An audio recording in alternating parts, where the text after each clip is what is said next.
Dito nga mga boss ay may nakita akong malaking shell. Nagulat ako dahil first time ko lang tong makita. Nakakita na ako ng ganito pero walang laman. Anong tawag ninyo dito mga boss? Comment nyo nga sa baba. Dito nga mga boss, sa una kong dive ay may nakita akong nagpapahangin sa labas. Siguro dahil sa sobrang init ng panahon ngayon. Ibang uri din to ng mga danggit mga boss. Medyo mas mahapdi nga lang to.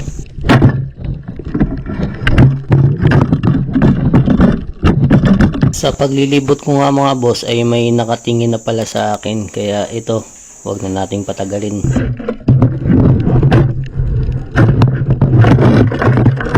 Dito naman mga boss ay may nakita tayong 5 fingers. So saang ang tawag namin dito sa Palawan mga boss. So ito ay masarap sa ihaw. Dito naman ay may nakasulubong akong Bisaya. Bisaya ang tawag namin dito mga boss. Ayan. Labas yung ata niya. Dito naman mga boss ay may nakita tayong naglalaro sa damo-damo. Ayan. Nagpapadala-dala lang siya sa alon kaya tatimingan natin mga boss.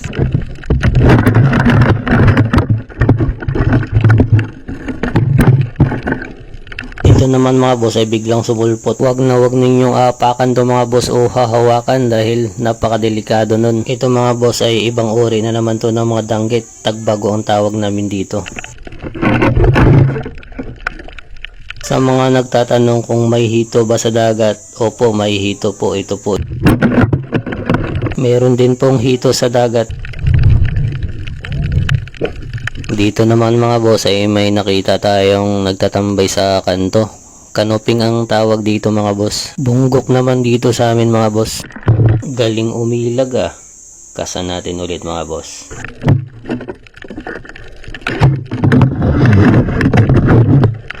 Ayun, hindi siya umalis sa pwesto niya. Ayun, nagtatago mga boss. Saan kaya banda siya? Patsambahan natin mga boss. Ayun, tinamaan din. Dito naman mga boss ay nagha-hide and seek kami. So saan na kaya siya? Nasaan ka na? Ayun, kanuping na naman.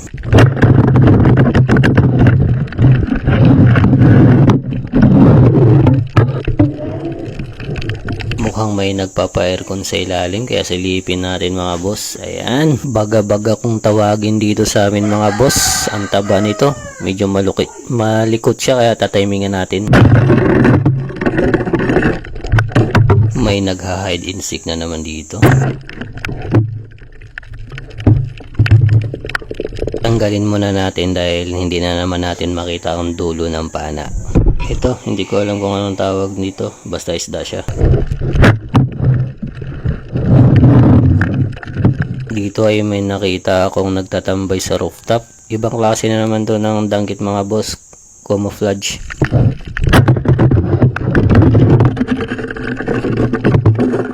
Ito mga boss, ibang klase din to. Katulad din kanina yung tagbago, masarap to sa prito mga boss. Dito ay hindi bumaan yung pana ko dahil may bato sa kabilang gilid niya kaya diniin ko muna para hindi na makawala. Danggit camouflage na naman mga boss, masarap din to sa prito. Pero ito talaga yung pinakamahapdi sa tatlo mga boss dahil natinik na ako.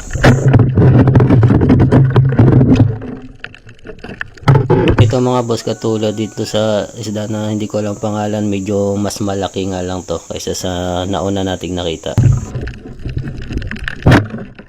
Hindi bumain yung paana natin mga boss pero napuruhan siya dahil sa utak ko pinanteriya. Medyo napurol na yung dulo ng paana natin mga boss dahil ilang beses na ring tumama sa bato. Mamaya lang mga boss ay lalabas na yung dugo niya dahil napuruhan natin. Ayan. Di ko alam na patay na pala. Dito ay sinubukan kong panain ulit kasi baka biglang tumakbo.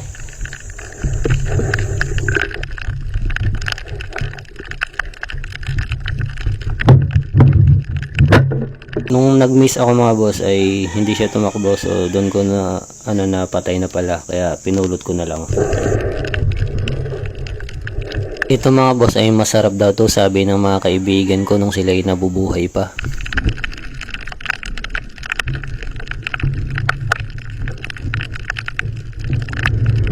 May isang uri ng puffer fish mga boss na pwedeng kainin, at ito yun mga boss, yung may mga tinik sa labas, yung lumulubo tapos lumalabas yung mga tinik niya. So ayun mga boss, hindi ko lang siya kinuha mga boss dahil hindi pa masyadong malaki. Kanuping ulit mga boss, ayan, nagtatago sa damo, kita naman yung katawan.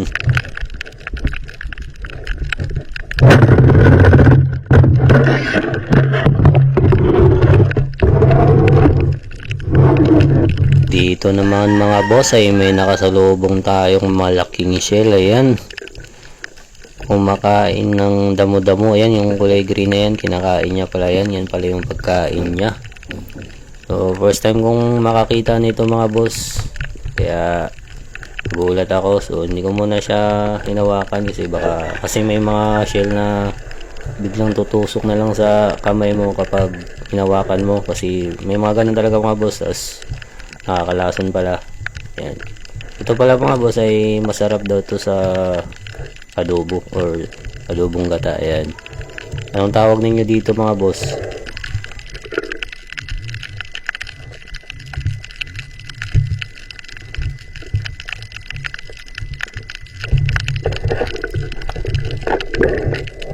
May naaalala ako sa shell na ito mga boss